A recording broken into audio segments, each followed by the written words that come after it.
সন্ধ্যা। আপনাদের সাথেই আছি আমি শাকিলা মতিন মৃদুলা। প্রিয় দর্শক শ্রোতা, সবাইকে স্বাগত জানাচ্ছি এনটিভির প্রতিদিনের সান্ধ্য আয়োজন শুভ সন্ধ্যায়। শুভ সন্ধ্যায় আজকের আয়োজনে থাকছে চলতে থাকা প্রদর্শনী, এনটিভি হাইলাইটস এবং অধ্যাপক ও লেখক আসফার হোসেনের সঙ্গে আলাপচারিতা। প্রথমেই চলতে থাকা প্রদর্শনী।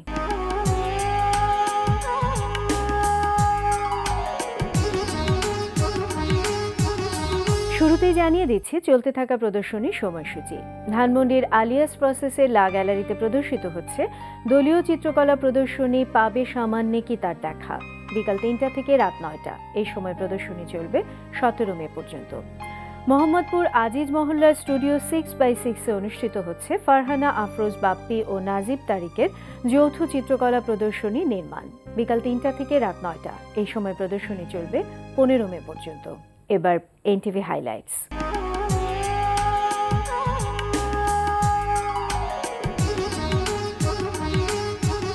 জানিয়ে দিচ্ছি কি কি থাকছে এনটিভির অনুষ্ঠানমালার রাতের আয়োজনে। সন্ধ্যা ৬টা ৪৫ মিনিটে সরাসরি সম্প্রচার হবে অনুষ্ঠান পিস টাইম।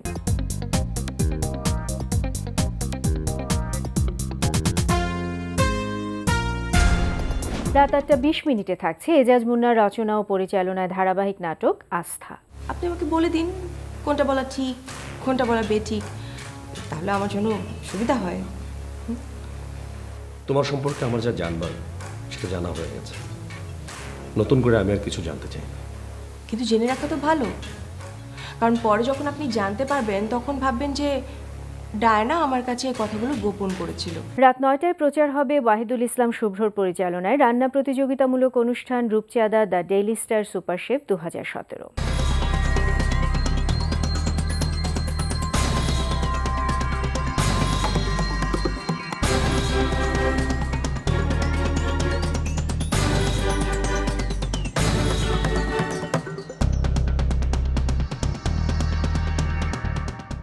রাত 11:30টায় থাকছে জাহাঙ্গীর চৌধুরীর প্রযোজনায় লোকসঙ্গীতের অনুষ্ঠান মাটির গান।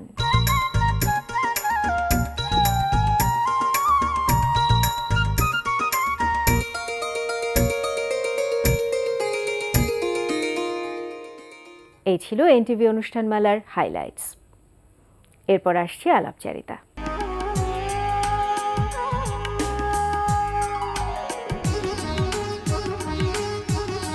আসফার হোসেন বর্তমানে মার্কিন যুক্তরাষ্ট্রের মিশিগানে গ্র্যান্ড ভ্যালি স্টেট ইউনিভার্সিটিতে লিবারেল স্টাডিজ এবং ইন্টারডিসিপ্লিনারি স্টাডিজে অধ্যাপনা করছেন। নিজ বিশ্ববিদ্যালয়ে অধ্যাপনার পাশাপাশি আসফার হোসেন মার্কিন যুক্তরাষ্ট্রের গ্লোবাল অ্যাডভান্স স্টাডিজের ভাইস প্রেসিডেন্ট হিসেবে বর্তমানে কাজ করছেন এবং সেখানে তিনি ইংরেজি, বিশ্ব সাহিত্য এবং ইন্টারডিসিপ্লিনারি স্টাডিজের অধ্যাপকও। প্রিয় দর্শক, সেই অভিজ্ঞতার কথা জানতে চলুন কথা বলি অধ্যাপক ও লেখক আসফার হোসেনের সঙ্গে। শুভ সন্ধ্যা। ধন্যবাদ। শুভ সন্ধ্যা। ভালো আছেন? আছি। কাজের কারণে তো আপনাকে দেশে এবং বিদেশে অনেক জায়গায় ঘুরতে হয় এবং সম্প্রতি আমাদের সকলের খুব একটা কিউরিয়াসিটি যে দেশকে নিয়ে, কিউবা, সেই দেশে আপনি ঘুরতে গিয়েছিলেন, তো সেই দেশটা সম্পর্কে যদি একটু বলেন, কেমন দেখলেন? প্রথমেই মানুষের কথা বলবো যে কিউবাকে তৈরি করেছে বিপ্লবের ভেতর দিয়ে কিউবার সাধারণ মানুষ, এবং যে কথাটা ক্যাস্ট্রো এবং চে গুয়েভারা কিউবার বিপ্লবী নেতা দুজনেই নিজেরাও স্বীকার করে গেছেন। সুতরাং আমি দেখেছি মানুষের জীবনের ছন্দস্পন্দে বিপ্লবী স্বাচ্ছন্দ্য, এবং যে শব্দটা আমি লক্ষ্য করলাম যে কিউবার মানুষের কথোপকথনে ঘুরে ফিরেই আসে। বলা যেতে পারে যে যদি একটা শব্দকে যদি আমাকে আলাদা করে চিহ্নিত করতে হয় যে শব্দটা তাদের প্রিয় শব্দ, সেই শব্দটা হচ্ছে বিপ্লব। যদিও এও সত্য যে কিউবার বিপ্লব যা 1959 সাল থেকে হয়েছিল এবং সেই বিপ্লবটা অসমাপ্ত থেকে গেছে।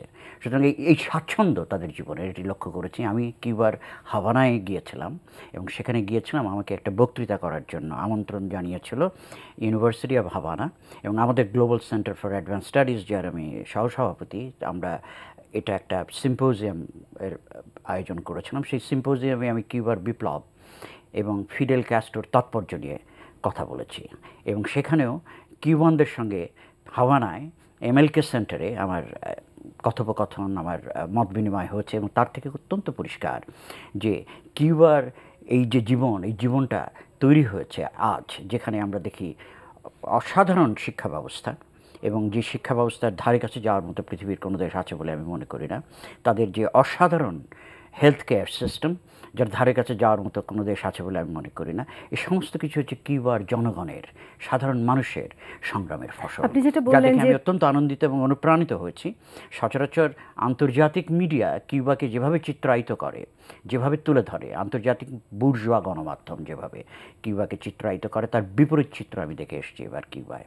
তাদের যে বিপ্লবের কথাটা আপনি বললেন, সেটা কি নির্দিষ্ট কোনো মতবাদের পক্ষে নাকি সারা দেশের স্বার্থে, জনগণের সারা দেশের স্বার্থে? কারণ কিউবার বিপ্লবের মূল কথা, কিউবা তো শুরু হয়েছিল একটা জাতীয় মুক্তির লড়াইয়ের ভেতর দিয়ে। মার্কিন উপনিবেশবাদের বিরুদ্ধে যে লড়াইটা ছিল, মার্কিন সাম্রাজ্যবাদের বিরুদ্ধে লড়াই ছিল, কিন্তু তাদের বিপ্লবের উদ্দেশ্য ছিল যে সকল ধরনের নিপীড়ন এবং নির্যাতনের কে উৎখাত করা এবং একটা নির্যাতনহীন, শোষণহীন সমাজ গড়ে তোলা। এটি হচ্ছে বিপ্লবের স্বপ্ন।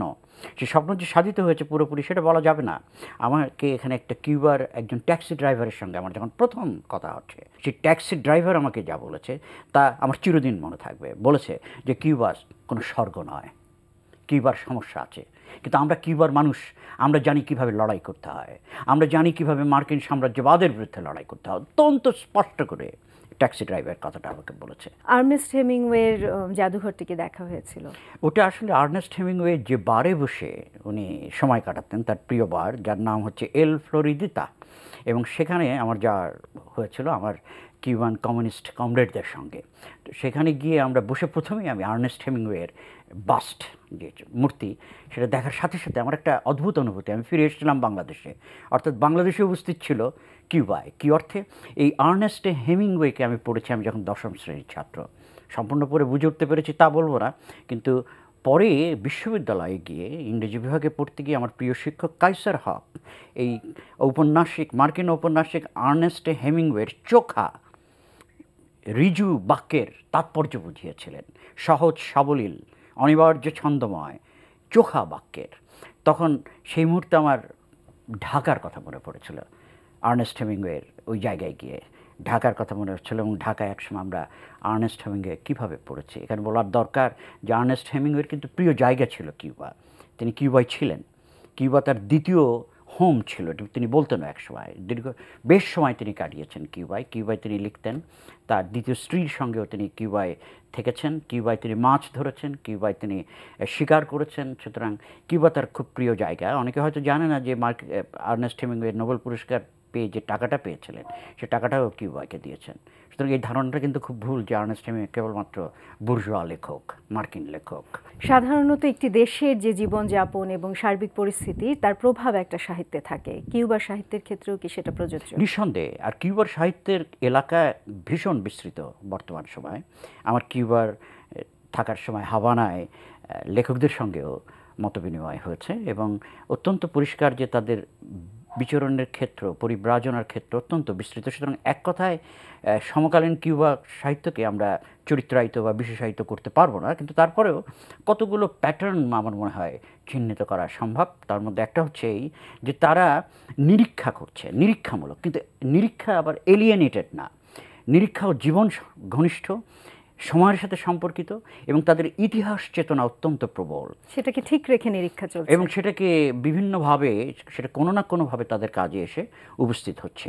অর্থাৎ আমি যেটা বলতে চাচ্ছি সেটা হচ্ছে যে কিউবার কবিরা প্রপাগান্ডার ভারে ভারাক্রান্ত না হয়ে তাদের কাজে এক ধরনের অনিবার্য রাজনীতি মনস্কতাকে জারি রেখেছেন। এভাবে বলা যায় যে তাদের কাজের নান্দনিক গুণ আছে, কিন্তু নান্দনিকতার রাজনৈতিকতা তারা ওই নিরীক্ষার ভেতর দিয়েই তৈরি করে চলেছেন, এটি আমার মনে হয়েছে। এবং আমার প্রিয় কিউবান কবি, এখন অনেক আগের কিউবান কবি, কালো কিউবান কবি নিকোলাস গিয়েন, যার কবিতা আমি নিজেই বাংলায় অনুবাদ করেছি, এবং সেই নিকোলাস গিয়েনকে এখনও তারা বিভিন্নভাবে আবিষ্কার করার চেষ্টা করছেন। এটা দেখে আমার কাছে খুব ভালো লাগলো, কারণ বাংলাদেশে থাকতেই নিকোলাস গিয়েন নিজেই পড়েছি, এবং মার্কিন যুক্তরাষ্ট্রে আমি ইংরেজি বিভাগে যখন পড়াতে গিয়েছি বিশ্ব সাহিত্যের কোর্সে, নিকোলাস গিয়েন উপস্থিত ছিল, কিউবার কবি, কালো কবি।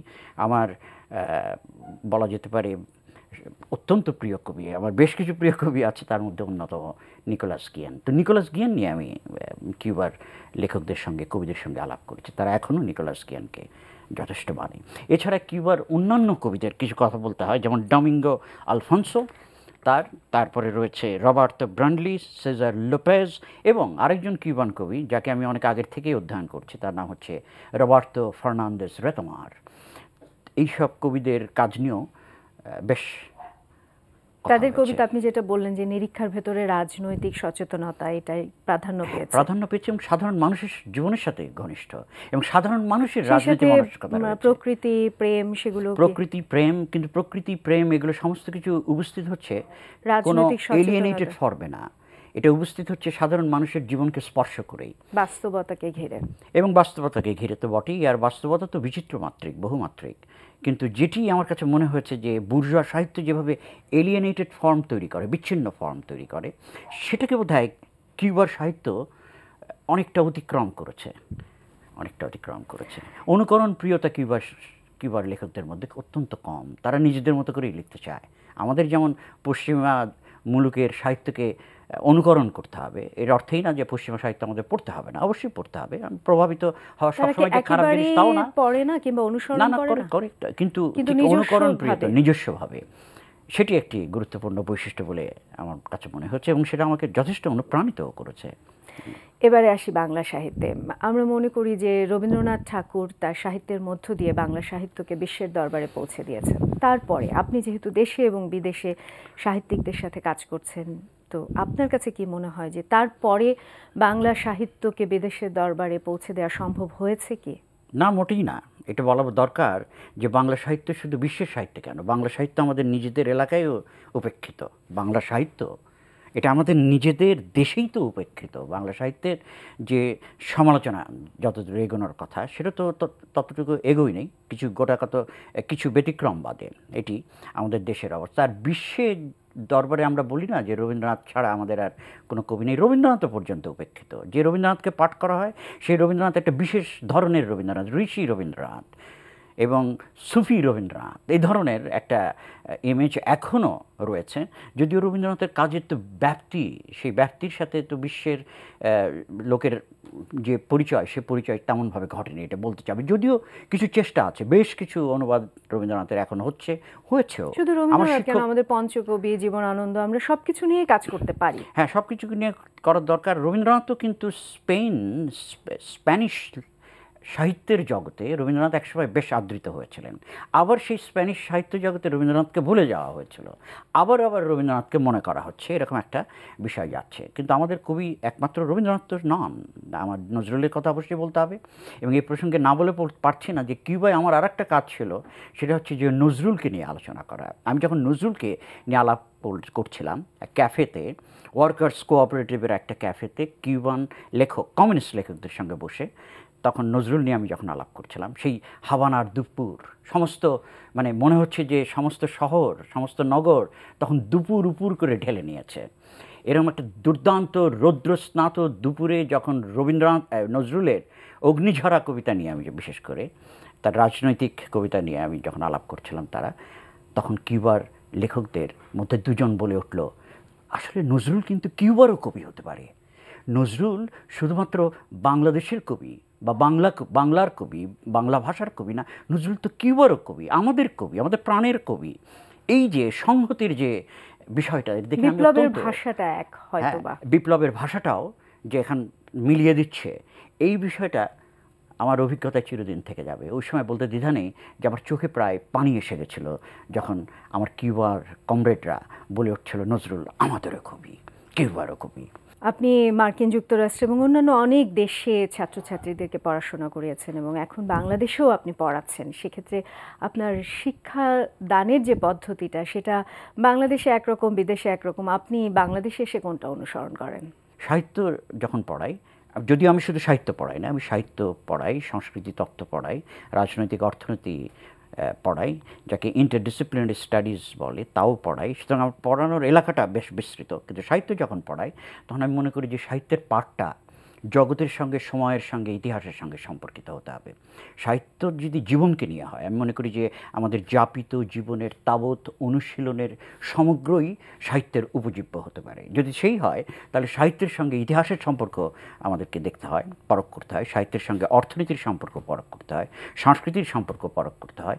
যে এমন কিছু মানুষের নাই যা সাহিত্যের কাছে অনাত্মীয় হতে পারে, এই বোধটা জাগ্রত করার চেষ্টা করি। অর্থাৎ এভাবে বলা যেতে পারে যে আমি সাহিত্য পাঠের যে দিগন্ত, সেই দিগন্তকে বিস্তৃত করতে চাই এবং তাতে ছাত্রছাত্রীদেরকে ইনভলভ করতে চাই, যে সাহিত্য কেবলমাত্র পাঠঘনিষ্ঠ সমালোচনার বিষয় না, সাহিত্যকে নিয়ে চিন্তা করারও বিষয় আছে এবং সাহিত্যকে ধরে অন্য চিন্তাকেও সামনে আনার একটা বিষয় রয়েছে। তা আমি সাহিত্যের বিস্তৃত পাঠে বাংলাদেশের ছাত্রছাত্রীরা সেটা কতটুকু নিচ্ছে? যতটুকু পারে করে। আমি তো ইউল্যাবে এবার এসেছি পড়ানোর জন্য 4 মাসের।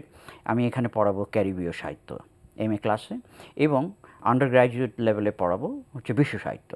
তো এখন গতবারও আমি এখানে পড়িয়েছি বিশ্ব সাহিত্য এবং শেক্সপিয়ারও পড়িয়েছি। তো আমি দেখেছি যে ছাত্রছাত্রীদের মধ্যে একটা কৌতূহল আছে, তারা যখন দেখে যে সাহিত্যকে একেবারে তাদের জীবনের সাথে সম্পর্কিত করতে পারছি, তখন সাহিত্য পাঠের তাদের আগ্রহ আরও বেশি বেড়ে যায়।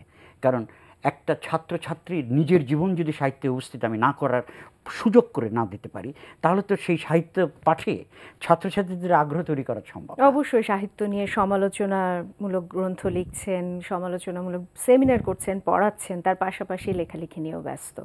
কবিতা লিখছেন, গল্প না প্রবন্ধ, কোনটাতে বেশি প্রাধান্য দিচ্ছেন?